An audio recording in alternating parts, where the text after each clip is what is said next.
मौलाना व मौला सकलैन जद्दिल हसन वल हुसैन अबिल कासिम मुहम्मद अल्लाहुम्मा सल्ली अला मुहम्मद व आले मुहम्मद व आलिहि तय्यबीन अत-ताहिरीन अल-मअसूमीन अल-मज़लूमीन अल-मुंतखबीन अल-मुंतखबीन अम्मा बअदु फ़क़द क़ाल सुब्हानहु व तआला फ़ी किताबिहिल मजीद व क़ौलुहुल हक़ बिस्मिल्लाहिर्रहमानिर्रहीम इन्नमा युरीदुल्लाहु लियुज़हिबा अन्कुमुर रिजसा अहलल बैत व युत्तहिरकुम तत्हीरा।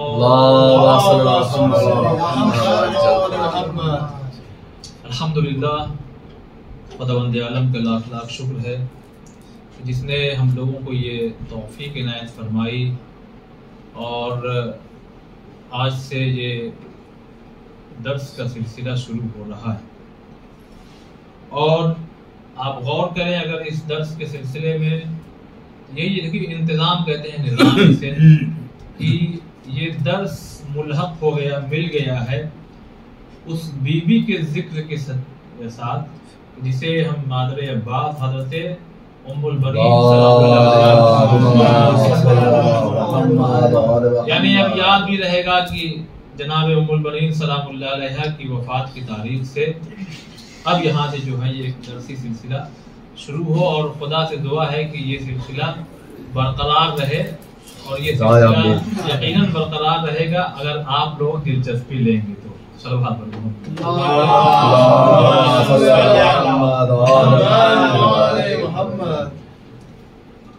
देखिए एक मुख्तसर से गुफ्तगू करना है तो चूंकि आज वफात की तारीख शहजादी की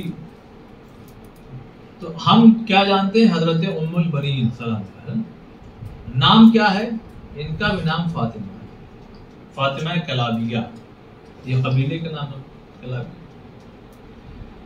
मौलाए मुत्तकियान ने एक जुमला कहा अपने भाई हजरत अकील से। अब यहाँ भी अब चूंकि दर्स और मजलिस दोनों है तो कहीं कहीं दर्स की झलक आएगी और कहीं कहीं मजलिस की झलक आएगी। ये बताइए मौलाए कायनात के कितने भाई हैं? मैं इसलिए दरमियान में पूछता रहूंगा, इस अंदाज में पढ़ूंगा कि थोड़ा सा आप लोगों को हम लोगों सब हाँ याद कितने? 4 भाई हैं, ठीक है। 4 भाई हैं और 1 बहन है और कहीं कहीं है कि नहीं 2 बहन जो मेहानी के नाम से हम लोग जानते हैं। तो 4 भाई हैं, सबसे जो बड़े भाई हैं उनका नाम जानते हैं क्या है? बताइए।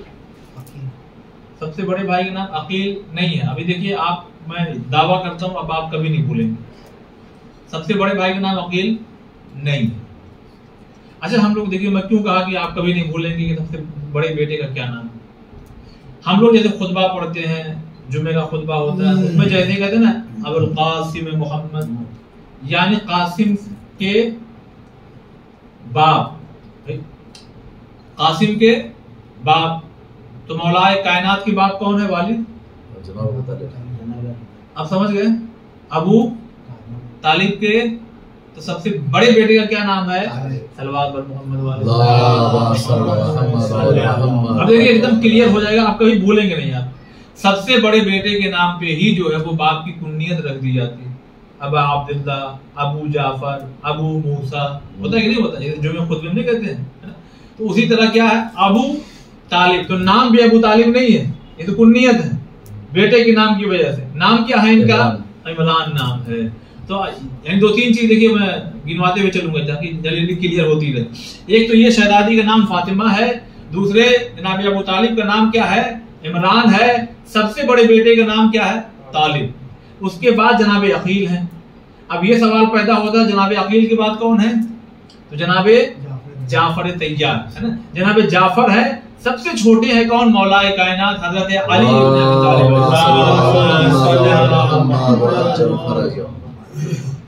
अच्छा एक चीज और याद रखिएगा, क्या इन चारों बेटों में जनाब अबू तालिब के जो एज डिफरेंस है, जो एज गैप है, वो 10-10 साल का। यानी इसका मतलब जो है जनाबे तालिब जो तालिब जो हैं उनके बाद जनाबे अकील है 10 साल के बाद। तो यानी कितने बड़े हो गए ये? 10 साल के बड़े भाई हैं तालिब उनके। फिर जनाबे जाफर है तो 10 साल जनाबे इनका और 20 साल उनका। उसी तरह मौलाए कायनात सबसे आखिर में है। तो जनाबे, अब ये मैंने क्यों बताया, तो अपने मंजिल पे पहुंचना आपको। अज़ीज़ान मोहतरम, जनाबे मौलाए कायनात ने अपने बड़े भाई, यानी यूं कहा जाए 20 साल बड़े भाई, 20 साल आज के हिसाब से अगर देखिए, अगर किसी की शादी 20 साल में हो जाए है तो वो मतलब ये कहा जा सकता है मानिंद बाप के, यानी इतना एज डिफरेंस है। अपने बड़े भाई जनाबे अकील से कह रहे हैं कि भाई अकील, कोई ऐसा कबीला बताइए कि जहां से, मफहूम ये है कि जहां से मैं जब लड़की लाऊं ब्याह करके तो उससे क्या हो, बहादुर बेटा पैदा हो। अब एक बात आप जरा सा खुद सोचिए, मैं आपको एक दावत फिक्र दे रहा हूं। जनाबे आदम से लेकर के आखिरी आदमी जो पैदा होगा इस दुनिया में, मैं आपसे खुद पूछता हूं, यही आप जवाब दीजिए, सबसे ताकतवर इंसान का नाम क्या है? भाई मौलाए कायनात है कि नहीं? उनसे बड़ा कोई गुजरा है? नहीं गुजरा। आप देख लीजिए मौलाए कायनात की शुजा हर जगह हर जगह हर जगह। तो बच्चा अगर पैदा होता है तो मां और बाप दोनों के जरिए होता है, लेकिन यहां मौलाए कायनात ने ये जो कहा कि एक ऐसा कबीला बताइए बहादुर और शुजा कि जहां से मैं एक लड़की लाऊं तो बहादुर बेटा पैदा हो। तो मौला, क्या यह मुमकिन नहीं है कि सिर्फ बाप का बहादुर होना काफी हो? सवाल बता रहा है कि नहीं। देखिए मौजूदात अलग है, एक जनरल बात हो रही है कि भाई बाप का बहादुर होना एक नस्ली सिलसिले के लिए काफी नहीं है। अगर बाप भी बहादुर हो और मां भी बहादुर कबीले से ताल्लुक रखती हो तो फिर बेटा अब्बास पैदा होता है। बहुत तवज्जो मैं चाहता हूं, मैं यहां से आपको कहीं और भी लेके जाना चाहता हूं। भाई एक तरफ हजरत मौलाए कायनात हैं, बहुत मारिफत वाला जुमला हो गई है, और एक तरफ हजरत फातिमा कलाबिया हजरत उम्मुल बनीन है। जब दो ऐसी शख्सियतें आपस में मिलती हैं तो दुनिया को क्या मिलते हैं? हजरत अब्बास। अब्बास अब्बास है मगर बेटे हैं अली के। भाई बहादुरी में देखा जाए तो हजरत अली की जो बहादुरी है वो अपने आप में अलग है। बहुत अजीम जुमला मैं आपकी खिदमत में पेश करूंगा। बाप का भी बहादुर होना जरूरी है, माँ का शरीफ और बहादुर कबीले से ताल्लुक होना जरूरी है, माँ का भी बहादुर होना जरूरी है। अब यहीं से आप अंदाजा लगाइए कि हजरत अबू तालिब और जनाब फातिमा बिनते असद किस उरूज पर है कि अगर ये दोनों आपस में मिले तो बेटा हजरत अली पैदा होता है। सल्लल्लाहु अलैहि मोहम्मद वाले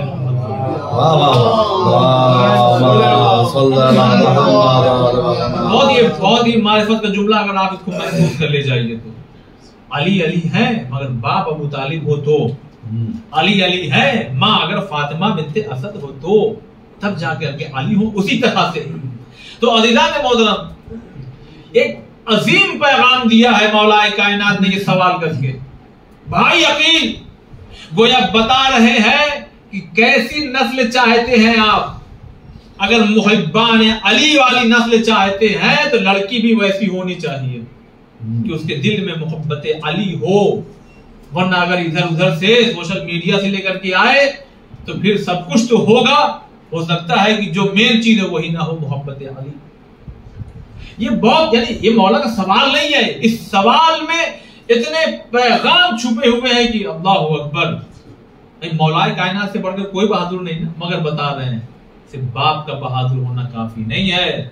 इसीलिए हमारे समाज में लोग नस्ल देखते हैं, लोग फैमिली बैकग्राउंड देखते हैं, इसलिए कि जैसा बैकग्राउंड है उसका असर बच्चों में, मामू तक का असर आता है, नाना तक का असर आता है।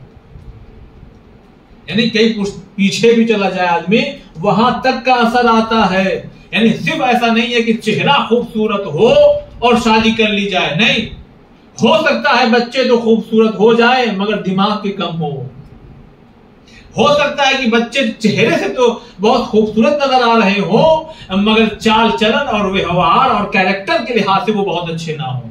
इसलिए आप समाज और दुनिया में देखिए, हो सकता है कि आपने ऐसे लोगों से मुलाकात की और मिलना चाहते हो ऐसे लोगों से जिनका चेहरा बहुत अच्छा नहीं है, सांवले हैं, काले हैं, भद्दे हैं कहा जाए अपनी जबान में, ना बाल सही से है ना कुछ है, लेकिन चूंकि उनके अंदर कमाल पाया जाता है तो दुनिया कमाल से मोहब्बत करती है, चेहरे से नहीं करती है। आप देख लिए इस दुनिया में न जाने कितने ऐसे हसीन और जमील मर्दों की बात कर रहा हूं, एक से एक लोग हैं, मगर हम में से क्या किसी को भी उनसे मोहब्बत है नहीं। लेकिन वही ये फोटो लगा हुआ है, जिसे हम आयतुल्लाह से बहुत दूर है, बुजुर्ग हो चुके हैं, बूढ़े हो चुके हैं। भाई बूढ़े तो बहुत है दुनिया में, तो हम सबसे मोहब्बत वो वाली क्यों नहीं करते?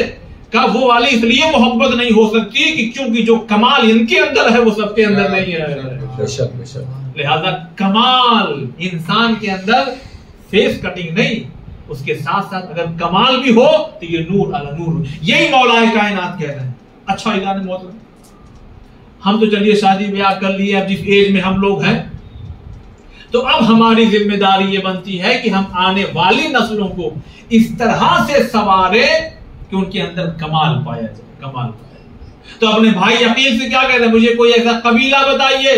कौन कह रहा है? खुदा की कसम आप महसूस करें, अल्लाह अकबर, वो अली की जिसकी नहजुल बलागा यानी जिनके कलिमात क़िसार, खुतबात, मकतूबात अगर कोई क्रिश्चियन पढ़ ले तो वो ये फैसला, वो अपना ओपिनियन देने पे मजबूर हो जाता है कि भाई इस किताब को पढ़ने पर आप क्या कहेंगे, किस नतीजे पर आप पहुंचे। तो खुद जाओ जुर्दाग वो क्या कहता है नहजुल बलागा पढ़ने के बाद, या तो दुनिया को अली ने बनाया या दुनिया अली के सामने बनाई गई। अब आप सोचिए कि एक नॉन मुस्लिम सिर्फ नहजुल बलागा इमाम के अकवाल अगर पढ़ ले, खुतबात पढ़ ले, इमाम ने जो लेटर्स लिखे हैं लोगों को वो पढ़ ले, तो वो इस नतीजे पे पहुंच रहा है या तो दुनिया को अली ने बनाया या दुनिया अली के सामने बनाई गई। तो फिर सवाल ये हो रहा है कि नहीं कि फिर अली ने क्यों पूछा अपने भाई अकील से, क्या आपको नहीं मालूम था? है कि नहीं है? फिर मौलाए कायनात तो खुद ही दावा करते हैं सलूनी सलूनी, पूछो जो पूछना है।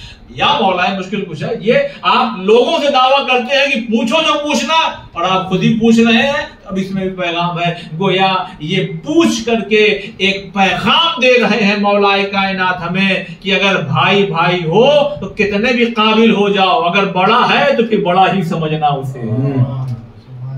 अगर कहीं पोस्ट ग्रेजुएट हो जाओ, डॉक्टर हो जाओ, इंजीनियर हो जाओ, किसी नेता पे आ जाओ, कुछ भी हो जाओ, कुछ भी हो सकता है आदमी इस दुनिया में, इमाम नहीं हो सकता। कुछ भी हो सकता है, अब भाई कुछ भी बन जाएगा, किसी भी यानी इस पूरे दुनिया की सबसे हाईएस्ट पोस्ट पर आप उसको पहुंचा दीजिए, सब हो सकता है मगर इमाम नहीं हो सकता।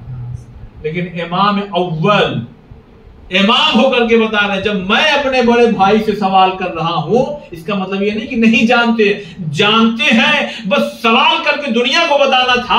अगर लड़की लेके आना हो तो सिर्फ सैलरी और जॉब और चेहरा देख करके मत लाना, नस्लों को देख लेना, इसलिए कि जैसी घराने की लड़की लाओगे वैसे ही तुम्हारे यहां बच्चों की विलादत होगी, बेशक वैसी बच्चों।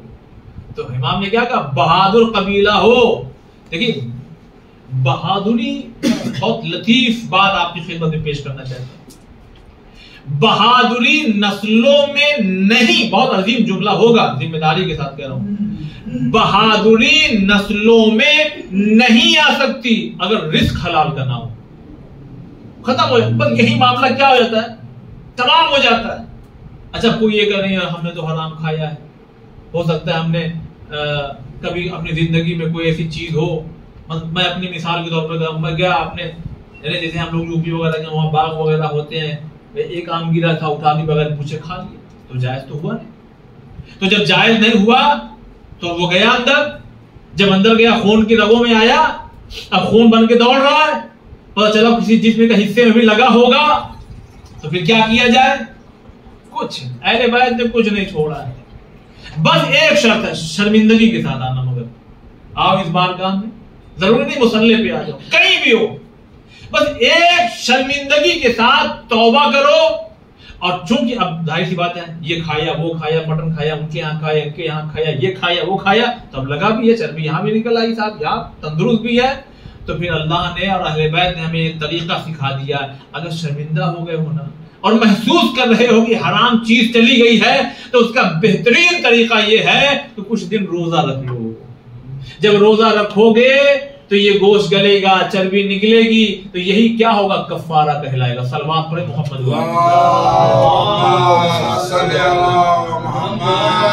हाँ, अगर किसी का ऐसी चीज ले लिया, खा लिया, तो उससे जाके मादरत, भाई माफी, मैं मादरत चाहता हूं, मुझसे गलती हो गई, इसलिए कि यहां जो होना हो जाए, अगर वहां हुआ ना मामला तो फिर कुछ नहीं कर सकते। तो कोई ऐसा कबीला बताइए जहां से मैं एक लड़की लाऊं तो बहादुर बेटा पैदा हो। गोया इमाम यहां एक और जुमला यानी एक और मैसेज दे रहे हैं कि घरेलू बात जब हो, शादी ब्याह वगैरह की, तो खाली अकेले फैसला नहीं लेना चाहिए। कभी कभी देखिए हमारे समाज में क्या होता है, सीधे क्या कार्ड आ जाता है, क्या हुआ, भाई भाई हैं, चचा भतीजे हैं, मामू भांजे हैं, कुछ खबर ही नहीं था, सीधे कार्ड आ गया, क्या हुआ, और लड़के की शादी है, कब तक हो गई, कहां की ये हो। यानी अब जब कार्ड छप चुका, सब हो चुका, तब जाके हमें क्या हो रहा है, मालूम हो रहा है। अक्सर शादियों में बड़ी मिस्टेक तो यही हो जाती है, भाई जब किसी मामले में हमको नहीं रखे तो अब आ रहे हो बताने के लिए हमें, अब यही शैतान दाखिल होता है कि देखो अभी तक नहीं बताया, अब तुम भी मत जाना। तो ये क्या पढ़ के कहेगा, अभी तक तो बताया नहीं कुछ, सब तो तय तमाम कर लिए, कब मेहमान आए, कब दिन रखा गया, कौन सा खानदान है, कौन सा, कुछ बताया ही नहीं, जो हम भी नहीं आएंगे। ये तो अलग बात होगी, मौजूद से हट गई। लेकिन यहां पैगाम दिया इमाम ने, जब ऐसी घरेलू बात हो, शादी ब्याह ये वो, तो लाख बड़े हो जाओ मगर बड़े को याद रखना। लिहाजा कहा कि जनाब अकील कोई ऐसा कबीला बताइए, मालूम था मगर हमें बताना है, देखो कहां शादी कर रहे हो, किस लड़की से शादी कर रहे हो, इसलिए कि अगर वो खुदा की इबादत करने वाली हो तो फिर उसका असर नस्लों तक जाता है, नस्लों तक। और यही पे एक पैगाम दिया है, यही पर एक पैगाम दिया, जनाबे मौलाए कायनात ने सवाल करके दुनिया वालों को बता दिया, मैं अली हूं, मगर अपनी जबान में कहा जाए मेरे भाई को हल्के में नहीं लेना, मेरा भाई भी इस शान का है कि अली जैसा इमाम उससे सवाल पूछता है। और क्यों पूछ रहे हैं, ये भी बताने के लिए, क्योंकि हजरत अकील के अंदर वो सलाहियत है जो लोगों में नहीं है। अपने तरफ नहीं कर रहे मौला, जो लोगों के अंदर सलाहियत नहीं है, लिहाजा चूंकि वो लोगों के शजरों को जानते थे, लिहाजा मौलाए कायनात ने सवाल करके ये दुनिया वालों को ये पैगाम भी दे दिया कि जो जिस क्वालिटी का माहिर आदमी हो उससे वो चीज जाकर के दरियाफ्त करने में कोई शर्म नहीं है। सलवात पढ़े मोहम्मद वाले।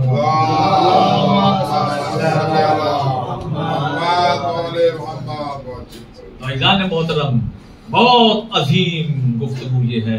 भाई अकील कोई ऐसा कबीला बताइए, कोई ऐसा खानदान बताइए कि जहां से मैं ब्याह करके लड़की लाऊं तो बहादुर बेटा पैदा हो। फिर वही बात, क्या मौलाए कायनात बहादुर नहीं है? मगर अगर जौजा भी बहादुर हो, यानी शरीफ खानदान से हो, और मर्द भी बहादुर हो, तो बेटा अब्बास होता है। मैं आपको और मिसाल दूं नजदीक से, शायद मैंने बयान किया हो, अल्लामा अमीनी रहमतुल्लाह अलैह अल-गदीर जैसी किताब तोहफा हमें दिया उन्होंने। जब अल्लामा अमीनी के बेटे से पूछा गया तुम्हारे बाबा इतनी शोहरत कैसे, तो उन्होंने अपनी दादी से पूछा, यानी अल्लामा अमीनी की, देखिए माँ बाप का रोल कितना होता है, अल्लामा अमीनी की वालिदा से पूछा, अपनी दादी से पूछा कि ए दादी जान आप बताइए आपने कौन सा ऐसा अमल किया कि जिसकी बिना पर दुनिया को हमारे बाबा जैसे शख्स मिल गए, यानी अल्लामा अमीनी मिल गए। क्यों? क्योंकि आलिम थे, जानते थे।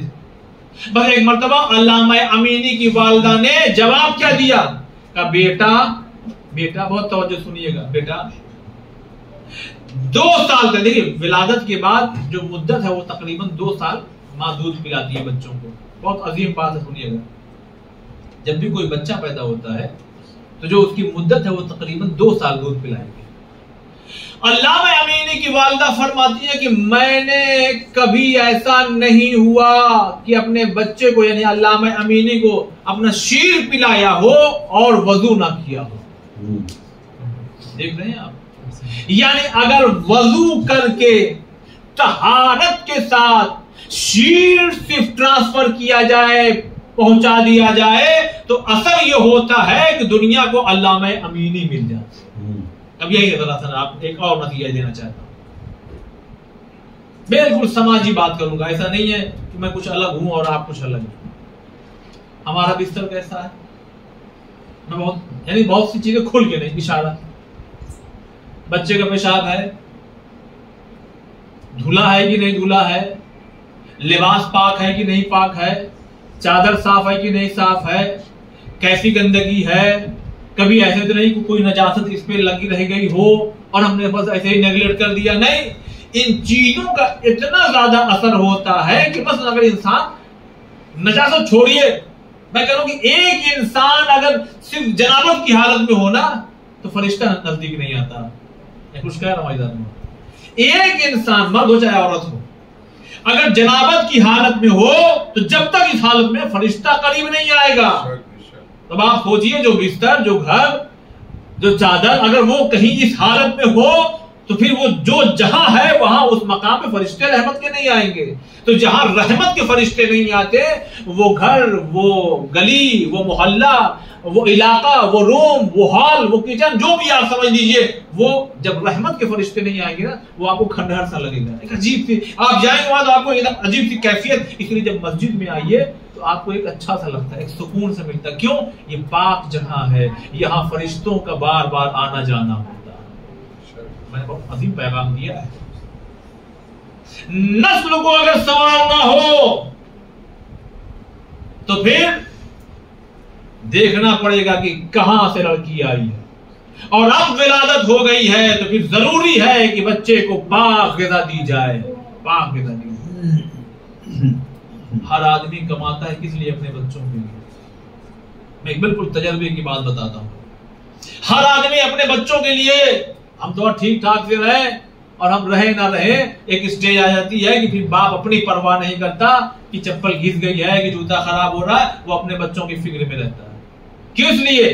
ताकि ये सही से रहे, ताकि ये परवान चढ़े। मगर याद रखिएगा 100% वाली बात यही है, अगर बच्चों को हलाल ग़िज़ा आप देते रहेंगे, चाहे कम ही क्यों ना हो, वो आपका हमेशा ख्याल रखेंगे। लेकिन अगर हराम ग़िज़ाओं से पाल के बड़ा कर दिया तो हो सकता है कि जवानी में ठोकर मार के बुढ़ापे को चले जाए।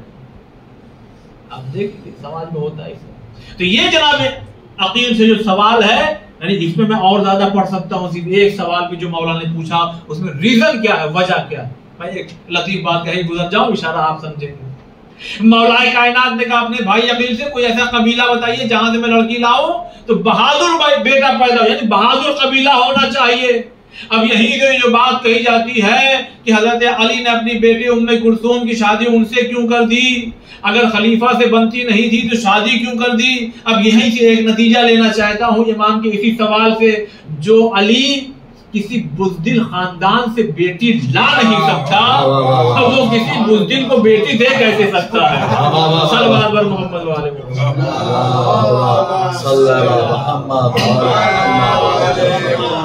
मौला का कौल है, मैं तो हकीर हूं, कोई आलिम हो तो आपको बताए कि इस एक सवाल में तशरीह कितनी, इस एक सवाल में जवाब कितना है। इस एक सवाल का सबसे लतीफ जुमला मैं आपकी खिदमत में पेश करने जा रहा हूं। ये सवाल नहीं था, ये अपने भाई अकील को मौलाए कायनात गोया अपनी ज़बान में कहा जाए झकझोर रहे थे, हिला रहे थे, भाई अकील मैं अभी से करबला की तैयारी कर रहा हूं अब्बास मांग के, क्या आप भी तैयारी कर रहे हैं? तो हजरत अकील ने भी ऐसी तैयारी की कि करबला से पहले हजरत मुस्लिम इब्ने अकील पेशखैमे करबला बन गए। और ऐसी तैयारी की है कि जब कूफे वालों ने कहा कि कोई भेज, आप आइए मौला, या तो फिर आप अपने जैसे भेजिएगा, तो हुसैन हुसैन है, मगर हजरत मुस्लिम की शान तो देखिए, वहां से कहा जा रहा है या आप आइए या आपने जैसा भेजिए। तो इमाम हुसैन ने जब चारों तरफ देखा तो अपने जैसा हजरत मुस्लिम को पाया और कूफे की तरफ भेज दिया। यही जनाब मुस्लिम की शान भी आप समझिए। अल्लाहु अकबर, खुदा की कसम कुछ चीजें ऐसी हैं जो आप महसूस करें तो आपको समझ में आए। ये है शान। हम लोग क्या है नौज़ील जाके भाई हजरत मुस्लिम की शहादत, अरे शहादत क्या, आप सन 28 रजब सन 60 हिजरी से ये आप लीजिए और जा करके फिर तब समझ में आएगा कि इस 4-5 जो महीना है इसमें जनाब मुस्लिम अलैहिस्सलाम का खास किरदार क्या रहा है, क्या रहा। बहरहाल एक कबीला बताइए, लीजिए मैं मुख्तसर कर दिया वो सारी ख्वाब और ख्वाब की ताबीरें, और रुखसत होकर के आ गई शहजादी, इसलिए कि अब तमाम हो रहा है। जब रुखसत होकर के शहजादी आ गई तो जब घर में आई तो दो रवायत है। एक रवायत ये कहती है कि इमाम हसन और हुसैन अलैहिस्सलाम तबीयत नहीं ठीक थी, बुखार वगैरह था। देखिए दुल्हन आ रही है, ऐसा भी नहीं है कि बेवा हो और शादी कर ली हो मौला ने, ऐसा नहीं है कि 2-3 शादियां हो चुकी है, तलाकशुदा हैं। मैं बहुत नजदीक से बात पेश करना चाहता हूं इशारों में। भाई मौलाए कायनात की शादी हो चुकी है, शहजादी गुजर चुकी है इस दुनिया से जनाब फातिमा, मगर जनाब उम्मुल बनीन की तो पहली है। इस एंगल देखिए, इस नजरिए से एक दुल्हन आ रही है। जब दुल्हन आती है हमारे समाज में क्या होता है, बल्कि हर जगह यही है तकरीबन, 2-4 दिन लगे कि वो दुल्हन है। लेकिन दुनिया को अब्बास ऐसे ही नहीं मिल गया, माँ ऐसी हो तो बेटा अब्बास होता। तो इसका मतलब माँ में कमाल था तो बेटे में आया ना। तो माँ में कमाल क्या है? कमाल ये है कि घर में आई तो बस दुल्हन के जोड़ों को नहीं संभालती रह गई, बल्कि आकर के उस हसनैन का तवाफ किया जो फातिमा के बेटे थे, क्योंकि जानते थी इनकी अगर हमने खिदमत कर ली तो दुनिया में इससे बढ़ के कोई इबादत नहीं है। सबसे पहले अगर कोई काम किया आने के बाद तो पहले शुक्र का सजदा किया इस दर पे आकर के कि मैं यहां आ गई, मैं अली की रोजा, और हम अली के शिया हो गए कयामत तक फख्र कर रहे हैं, तो जो अली की जोजा बन जाए उसे फख्र क्यों ना हो। लिहाजा जब घर में आए, इमाम हसन हुसैन सलाम बीमार थे, आई पहले तवाफ किया ऐसे, और उसके बाद आगे एक जुमला कहती है मैं तुम्हारी खादिमा बन के आई। देखिए ये है, ये लफाजी नहीं है, यानी ये नहीं हम लोगों की तरह कि कहें कुछ और दिल में कुछ हो, नहीं, जो दिल में है वही जबान पर है शहजादी के। क्या कह रही है? देखिए माँ ऐसी, फिर जुमला, इस जुमले में लुत्फ देखिए, माँ ऐसी हो तो बेटा अब्बास होता है ना। तो माँ कैसी है? माँ ऐसी है जो आगे कह रही है मैं खादिमा बन के आई हूं। मैं अपनी जबान में कहूं, शायद शान तो नहीं है, छोड़ी जाने दीजिए, मैं तुम्हारी खिदमत गुजार बन करके आई हूं। लेकिन उधर से भी क्या जवाब आता है? क्यों? इसलिए कि सिर्फ लफ्जी नहीं दावा था, खुलूस से था। तो उधर से क्या आवाज आई? नहीं नहीं, आप तो हमारी माँ हैं। जिसे हुसैन अपनी माँ कह दे उसे हजरत उम्मुल बनीन कहते हैं। सलवात पढ़े मोहम्मद वाले मोहम्मद। 26 हिजरी में हजरत अब्बास की विलादत हो गई, बशऊर हो गए। माँ ने अपने सीने से लगाई, अब्बास जी, अब्बास एक बात मैं आपसे कहना चाहती हूँ। जी माँ कहिए, क्या बात है? हमेशा अपने आप को गुलाम साबित करना, और ये आपके आकाज़ादे हैं, ये शहजादियां हैं। देखिए जब भी कोशिश ये कीजिएगा, अगर ये साथ में हो पीछे पीछे चलिएगा। एक जुमला अगर कुछ कह देगी ये चाहिए तो फौरन हाजिर हो जाना चाहिए। घर में आइए, अगर शहजादियां हो तो सर को झुका करके रखिएगा। ऐसा ना हो कि आपकी नजर उड़ जाए और शहजादियों के बाल तक पहुंच जाए। अज़ीज़ान मोहतरम, बस मैंने तमाम कर दिया मजलिस। अब आप जरा महसूस कीजिए, मैं कोशिश करता हूँ मसाइल नफ्सियाती मैं आपकी खिदमत में पेश करूँ। खुदा की कसम आप महसूस करिए, जरा सोचिए इस चीज को कि आखिर क्या वजह है। करबला में बड़े मजालिम है, बहुत जुल्म है, मगर आखिर वजह क्या है कि सबका सर नो की सेना पर है, अगर नहीं है तो हजरत अब्बास का सर। आप महसूस कीजिए, सोचिए अगर क्या वजह है भाई कि सारे शुहदा अली असगर का सर तक नैदे पर है, अली अकबर का सर नैदे पर है, हुसैन का सर नैदे पर नो के सेना पर कुरान की तिलावत कर रहा है, मगर क्या वजह है कि सर अब्बास एक रवायत के मुताबिक घोड़े की गर्दन में बंधा हुआ है। आखिर नो के नैदा पर हजरत अब्बास का सर क्यों नहीं रुक रहा है? अजब नहीं कि उम्मुल बनीन की इसी वसीयत याद आती होगी, अब्बास हमेशा अपनी निगाहों को झुका के रखना, कभी ज़ैनब व कुलसूम के सर तक ना पहुंचे। बस इधर जालिमों ने सरोतन में जुदाई की, सरे अब्बास को नेज़ों पे उठाया। अब अब्बास अगर गर्दन भी झुका के सर झुका रहे हैं ना, तो इधर ज़ैनब व कुलसूम का खुला हुआ सर दिखाई दे रहा है। बस अज़ान मज़लूम करबला, अरे अब्बास नेज़े पे ना ठहर सके, अरे जमीन पे बार बार सर गिर जाता था। अदादार ने मजलूम करबला, बस लुटा हुआ काफिला मदीने के दरवाजे पर आ गया। बशीर जी आका, बशीर तुम्हारे वालिद शायर थे क्या, तुम भी शायरी कर लेते हो? कहा हाँ मौला हम भी शायरी कर लेते हैं। कहा बशीर फिर जाओ जाओ मदीने में हमारे आने का ऐलान कर दो, हम लोग यहीं पे हैं, अभी आते हैं। बस एक मर्तबा हाथों को जोड़ के कहता है मौला वो ताकत कहाँ कि मैं कहूँ कि हुसैन कत्ल कर दिए गए, वो ताकत कहाँ कि मैं कहूँ कि अब्बास मार दिए गए, मौला मैं क्या करूं? कहा अच्छा रुक जाओ। एक गठरी खोली और उसमें गठरी खोलने के बाद एक मर्तबा खून आलूदा कपड़ा निकाला। अब जो कपड़ा निकाला तो उसका अलम बना दिया। बस जैसे ही अलम बना, लुटा हुआ काफिला, उसके सामने फिर अलम अब्बास आया। करबला का रुख करके बीवियां कहने लगी अब्बास अरे बड़ी शान से ले गए थे मदीना, अब उजड़ के मदीने में आ रहे हैं। बशीर अलम अब्बास लेकर के एक मर्तबा जब मदीने में चला, शेर पढ़ते हुए अहले मदीना, अरे मदीना रहने के काबिल नहीं है, उजड़ गया मदीना, हुसैन मारे गए, बर्बाद हो गया मदीना, ज़हरा का लाल नहीं रहा। बस एक मर्तबा बशीर कहता है एक अंजुमन सी मेरे पीछे हो गई, छोटे छोटे बच्चे और बड़े बड़े लोग वाह हुसैना की सदाएं बुलंद कर रहे थे। मेरा भी दिल फटा जा रहा था। अदादारों अगर कहीं मैयत हो गई हो ना तो जब उसे लाया जाता है तो दूर दूर वाले उसके साथ हो जाते हैं और थोड़ा थोड़ा लोग रोते रहते हैं, लेकिन जैसे ही वो मैयत अपने मोहल्ले में पहुंचती है गिरिया बुलंद हो जाता है। लेकिन जो वही मैयत अपने घर के करीब आती है और लोगों का गिरिया बढ़ जाता है। अदादारों बशीर के भी यही हाल हुआ। मदीने में चलते रहे, वाह हुसैना की सदाएं आते रहे, मगर जैसे ही मोहल्ले बनी हाशिम आया लोग दारों कतार रोने लगे। अरे वही मोहल्ला आ गया जहां हुसैन रहते थे। जज़ाकुमुल्लाह। बस अज़ादारों एक मतलब मोहल्ले बनी हाशिम में बस बशीर कहता मैंने देखा एक बुलंद कामत बीबी अपने दरवाजे से आई है और आने के बाद एक मर्तबा बशीर के करीब आई।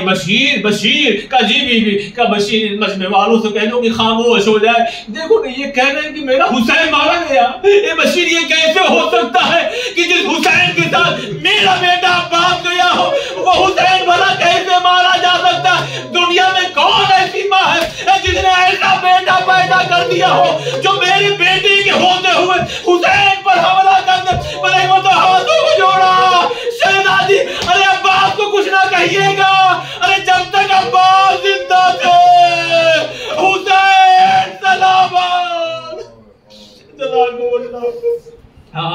आखिरी जुमला पेश करूं, बशीर क्या हुआ? मेरा अब्बास मारा गया, मगर मैं कैसे मानूं? इसलिए कि मेरा अब्बास इतना शुजा भला कौन सामने आ सकता है? पर एक मर्तबा बताया गया बीबी अरे आपके बेटे की आंख में तीर लग चुका था, दाहिना और बाया बाजू कलम हो चुका था, छिप के पीछे से हमला किया गया, मगर फिर भी बशीर अभी भी मेरे अब्बास के पास तो कोई नहीं आ सकता था। कभी भी आप सही कर रही है। फिर हुआ हुआ क्या था? अरे आप में तीर लगा हुआ था ना, पर एक मतलब उस तीर को निकालने के लिए आपके बेटे अब्बास ने अपने सर को झुकाया, अरे एक भारी गुर्दे गिरा लगा, खून का फव्वारा, जज़ाकुमुल्लाह, खून का फव्वारा जारी हो गया। बीबी आपका बेटा चकरा करके जमीन पर आ गया। तो बीबी से ही क्यों कहा जाए? इसलिए कि माँ है ना। नहीं आइए बाप से भी कहा जाए मौला आपको भी जरूरत लगी ना सर पे। ए मौला जब आपको जरूरत लगी ना तो रवायत मैंने पढ़ा यही कि आप अपने दोनों हाथों से कूफे की मस्जिद की मिट्टियों को उखाड़ने लगे और उखाड़ के सर में रख रहे थे। मौला आपने ये रखा यकीन इसीलिए शायद कुछ सुकून मिल जाएगा। मैं कहूँगा जरा करबला में आइए, यहाँ पे भी सर पे दरबद लगी है मगर शाने नहीं है मौला, मगर यहाँ शाने कलम हो चुके हैं। पसंदारों आखिरी जुमला और मजलिस तमाम हो रही है। अदादारो रवायत ये कहती है उम्मुल बनीन सिद्दीक़ा ताहिरा की तरह जब से ये शहादत की खबर सुनी न इमाम हुसैन की, एक बार मस्जिद अपने घर से निकलती थी और कहाँ आती थी जन्नतुल बकी में वाह हुसैना की सदाएं बुलंद करती थी। मगर जब जाने लगती ना, आखिरी जुमला जाने लगती ना, एक मर्तबा जैसे मजलिस के बाद करबला का रुख करके कहते हैं ना सलाम, वैसे ही करबला का रुख करके जनाब उम्मुल बनीन कहती है करबला के शहीदों, अरे तुम पर उम्मुल बनीन का सलाम। अरे जब तुम घोड़े से जमीन पर आए होगे ना, अरे तुमने अपने हाथों का सहारा लिया, हाय मेरा बेटा, अरे मुंह के बल चकरा कर जमीन। इन्ना लिल्लाहि व इन्ना इलैहि राजिऊन। अल्हम्दुलिल्लाह। खुदा हमारी मुख्तसर सी इबादत को कबूल फरमाए। परवरदिगारा जो बेरोजगार रोजी से लगा दे,